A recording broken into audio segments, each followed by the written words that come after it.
Hello guys, कसे आहात तुम्ही? आय होप तुम्ही खूप मस्त असाल, छान असाल, सुंदर असाल, सुरक्षित असाल आणि माझ्या एका नवीन व्हिडिओमध्ये तुमचं खूप खूप स्वागत आहे.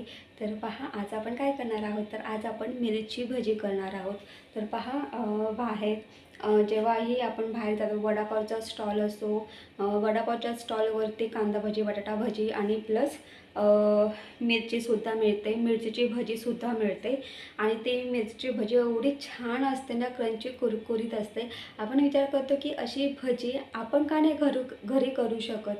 तर पहा, आपण तशी भजी करू शकतो. काही टिप्स आहे, त्याचा वापर करा आणि त्यानुसार ही मिरची भजी करा. अगदी स्टॉलवरती मिळणारी मिरची तुम्ही अगदी घरच्या घरी आणि सोप्या पद्धतीने बनवू शकता.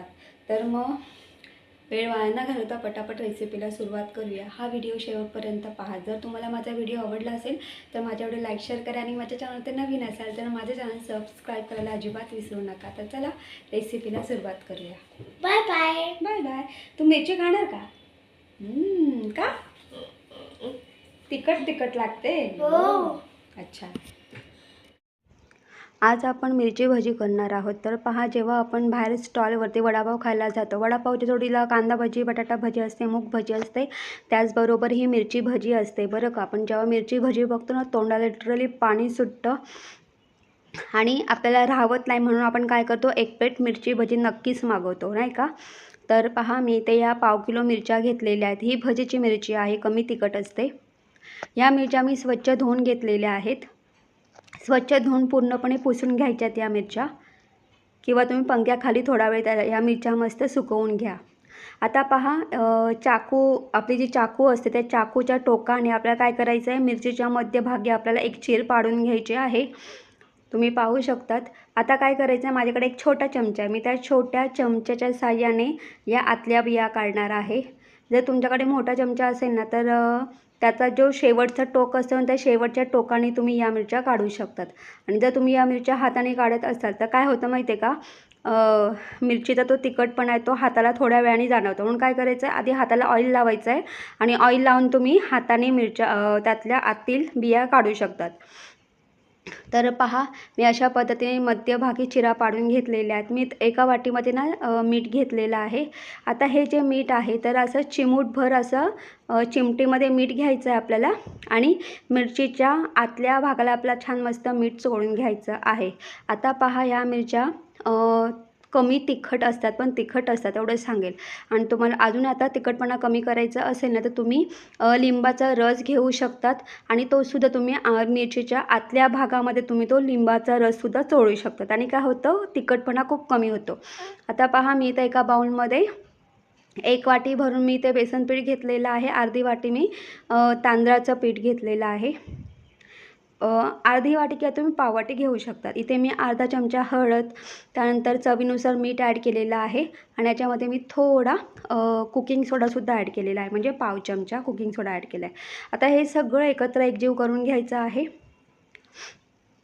तर पहा, याच्यामध्ये आपल्या चवीनुसार मीठसुद्धा ॲड करायचं आहे. चवीनुसार मीठ ॲड करायचं आहे, अर्धा चमचा हळद आणि पाव चमचा कुकिंग सोडा. आता हे सगळं एकत्र एकजीव करून घ्यायचं आहे आणि पहा, आपल्याला अशा पद्धतीने हे छान मस्त बॅटर करून घ्यायचं आहे. आणि पहा, मिरची तळताना हे बॅटर एकाच डायरेक्शनमध्ये छान मस्त फेटून घ्यायचं आहे आपल्याला. आता पहा, ह्या ज्या मिरच्या आहेत त्या मिरच्या आपल्या या बॅटरमध्ये ॲड करायच्या आहेत आणि लगेचच आपण भजी करायला सुरुवात करूया. आता पहा, आपण जेव्हा घरी मिरची भजी करतो ना, तेव्हा घरी केलेली मिरची भजी वेगळी लागते आणि स्टॉलवरती ती वेगळी असते. त्याचं कारण पण मी तुम्हाला सांगणार आहे का असं. पण बाहेर स्टॉलवरती मिळणारी मिरची भजी तीच आपण करतो आहे बरं का. तर पहा, इथे तेल गरम झालेलं आहे. आता काय करायचं आहे, या ज्या मिरच्या आहेत या मिरच्या आपल्याला छान मस्त तेलामध्ये सोडून तळून घ्यायच्या आहेत. आता मी तुम्हाला अजून एक गोष्ट सांगते, आपण जे बॅटर बनवतो ना, ते जास्त घट्टही नाही आणि जास्त पातळही नाही, असं मीडियम बॅटर हे करायचं आहे आपल्याला. बॅटर थोडं घट्ट राहिलं तरीही चालेल, पण जास्त पातळ होता कामा नये. तर पहा, मी अशा पद्धतीने ह्या मिरच्या याच्यामध्ये सोडून घेतलेल्या आहेत. आता या ज्या मिरच्या आहेत या मिरच्या पूर्णपणे आपल्याला तळून घ्यायच्या आहेत. अगदी 1 ते 2 मिनटं. आता पहा, मी आधी तेल गरम करून घेतलेलं आहे. त्यानंतर गॅस बारीक केलं. मग त्याच्यामध्ये मी मिरच्या सोडलेल्या आहेत आणि मग मी मीडियम गॅसवरती 5 मिनटं ह्या मिरच्या तळून घेतलेल्या आहेत.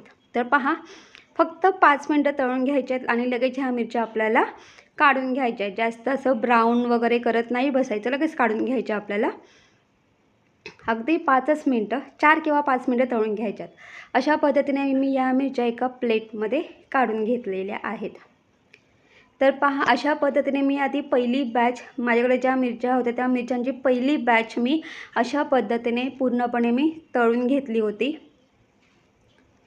तर पहा, आता अशाच पद्धतीने ह्या सगळ्या मिरच्या तळून घेतल्यानंतर आता आपल्याला काय करायचं आहे, तुम्ही पाहू शकतात ह्या ज्या मिरच्या आहेत या पूर्णपणे आपल्याला येल्लो दिसतात वगैरे.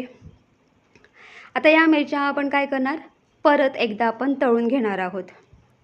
तर पुन्हा काय करायचं आहे, गॅस बंद करायचा आहे आणि ना कसं ना आपण मिरची तळून तळून तो तेल खूप गरम झालेलं असतं, म्हणून काय करायचं आहे, गॅस बंद करायचं आहे. पुन्हा 5-6 मिनटानंतर गॅस चालू करा, तेल गरम करा आणि मग काय करायचं आहे, आपल्याला त्याच्यामध्ये मिरच्या सोडायच्या आहेत आणि या मिरच्या सोडताना गॅस मीडियम ठेवा आणि मीडियम गॅसवरती पुन्हा आपल्याला 5 मिनटं ह्या मिरच्या तळून घ्यायच्या. त्याने काय होतं माहिती आहे का, ह्या मिरच्या छान मस्त क्रंची कुरकुरीत होतात. जसं मी तुम्हाला मगाशी सांगितलं ना की मिरच्या तळून झाल्यानंतर गॅस बंद करायचा, कारण तेल खूप गरम झालेलं असतं. आपण मिरच्या तळून तळून तो जास्त गरम झालेलं असतं, म्हणून फक्त 5 मिनटं गॅस बंद करा, जेणेकरून त्यातला जो तेल आहे जो जास्त गरम आहे तो मीडियम याच्यावरती येऊन जाईल. म्हणून फक्त 5-6 मिनटानंतर पुन्हा गॅस ऑन करून त्याच्यावरती छान मीडियम गॅसवरती या मिरच्या तळून घ्या. तर तुम्ही पाहू शकता बाहेर जशा स्टॉलवरती ज्या मिरच्या मिळतात, म्हणजे जी मिरची भजी मिळते सेम तशी मिरची भजी तयार झालेली आहे, क्रिस्पी कुरकुरीत. तर बाहेर रेस्टॉरंटमध्ये हेच करतात, मिरची तळून घेतात पहिले छान मस्त अगदी येल्लो होईपर्यंत आणि मग त्यानंतर ते पुन्हा सगळ्या मिरच्या पुन्हा कढईमध्ये टाकून मस्त क्रिस्पी होईपर्यंत ह्या मिरच्या तळून घेतात. आणि या मिरच्या तुम्ही पाहू शकतात एवढ्या छान झाल्या होत्या ना, क्रंची कुरकुरीत. अगदी स्टॉलवरती मिळणारी मिरची भजी आपण अगदी घरच्या घरी सोप्या पद्धतीने करू शकतो. आणि पहा, बाहेर जर आपण मिरची भजी घ्यायला गेलो तर 5 रुपयाला 1 किंवा 6 रुपयाला 1 मिरची भजी मिळते. म्हणजे असं समजा आपल्याला 4 मिरच्या, 5 मिरच्या किंवा 6 मिरच्या जरी घ्यायच्या असेल तिथे आपल्याला 35 किंवा 40 रुपये आपल्याला तिथे मोजावे लागतात.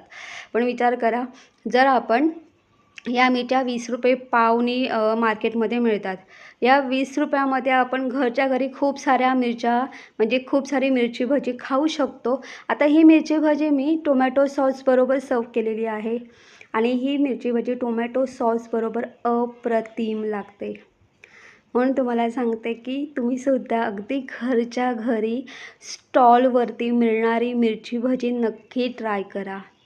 चवीला 1 नंबर आणि भन्नाट अशी लागते. आता पहा, श्रावण सुरू झालेला आहे म्हणा, तर तुम्ही डाळ भाताबरोबर किंवा मटकीची उसळ वगैरे असेल किंवा कुठल्याही कडधान्याची उसळ वगैरे असेल तर तुम्ही त्या उसळसोबतसुद्धा ही अशी मिरची भजी करू शकतात.